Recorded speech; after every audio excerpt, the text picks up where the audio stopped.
তার নাম তিথি বসু। তবে মা ধারাবাহিকে ঝিলিক চরিত্রের অভিনয়ের সুবাদে ঝিলিক নামেই পরিচিতি পেয়েছেন তিনি। স্টার জলসার ধারাবাহিকটি ভারতের গণ্ডি পেরিয়ে বাংলাদেশের দর্শকদের মধ্যেও জনপ্রিয় ছিল।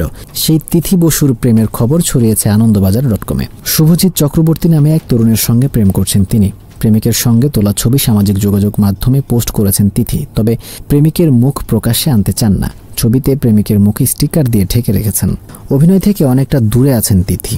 নিয়মিত ব্লগিং করেন তিনি। তিথি বলেন, আমি নজর লাগাতে খুব বিশ্বাসী, তাই এখনই দুজনের ছবি পোস্ট করতে চাই না, কিন্তু ইচ্ছা তো করে, তাই পোস্ট করলাম। এরকম ব্লগিং করতে গিয়েই দেখা হয় আমাদের। একটি সংস্থা আমায় ব্লগিংয়ের জন্য নিয়ে গিয়েছিল, সেখানেই শুভজিতের সঙ্গে আমার দেখা হয়। বাকি কাজটা ওই করে দিয়েছিল। প্রেমিক শুভজিৎ চক্রবর্তী অন্য পেশার মানুষ। এতদিন চাকরি করতেন, এখন নিজের ব্যবসা শুরু করেছেন।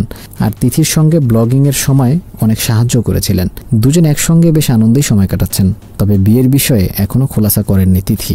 এর আগেও প্রেমের সম্পর্কে জড়িয়েছিলেন তিনি, তবে সম্পর্কটা ভেঙে গেছে। সেই সম্পর্ক চুকে বুকে যাওয়ার 3 বছর পর নতুন সম্পর্কের খবর দিলেন তিনি। 3য় শ্রেণীতে পড়ার সময় মা ধারাবাহিকের শুটিং শুরু করেছিলেন তিথি। ঝিলিকের ছোটবেলার চরিত্রে অভিনয় করেছেন তিথি। 2014 সালে ধারাবাহিকটির প্রচার শেষ হয়েছে।